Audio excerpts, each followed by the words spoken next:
Bangkok లో bus station ఎలా ఉండిదో చూసేద్దామా. దీన్ని వచ్చేసి క్లాంగ్ తోయ్ బస్ స్టేషన్ అంటారండి. బస్సులకి సంబంధించి డీజిల్ అదంతా నింపడానికి అక్కడ డీజిల్ క్యాన్లు అవన్నీ ఉన్నాయండి. ఇక్కడ బస్సు గ్యారేజ్ కూడా ఉందన్నమాట. మొత్తం ఇక్కడే ఉంది. పోతే మనం బస్ ఎక్కాలంటే నుంచి వెళ్ళాలండి. లోపల చూసుకుంటే ఈ విధమైన షాప్ కూడా ఉందండి. ఇక్కడ ఎక్కడ చూసుకున్నా కానీ ఎక్కువ శాతం తాయి భాషలోనే ఉంటాయి.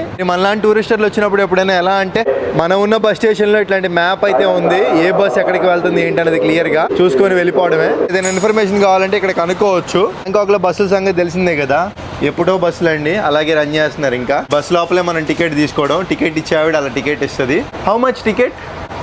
ఓకే, ఎక్కడి నుంచి ఎక్కడికి వెళ్ళినా 8 బాట్లే అంట. స్క్రీన్ పైన ఇచ్చాను. అదే ఏసీ బస్ అనుకోండి, మినిమం టికెట్ 15 బాట్లు. మనం వెళ్ళే డిస్టెన్స్ని బట్టి మారుతూ ఉంటుంది రేట్ అనేది. ఇంకా బ్యాంకాక్లో బస్ స్టేషన్ ఇలా ఉంటుంది. బస్సులు అయితే ఈ విధంగా ఉంటాయి. చూసారు కదా, వీడియో నచ్చితే ఒక లైక్ చేయండి. సబ్స్క్రైబ్ అయితే చేసుకోవాలండి. ఇలాంటి వీడియోలు ఇంకెన్నో చేస్తాం. ఉంటాను, బాయ్ బాయ్.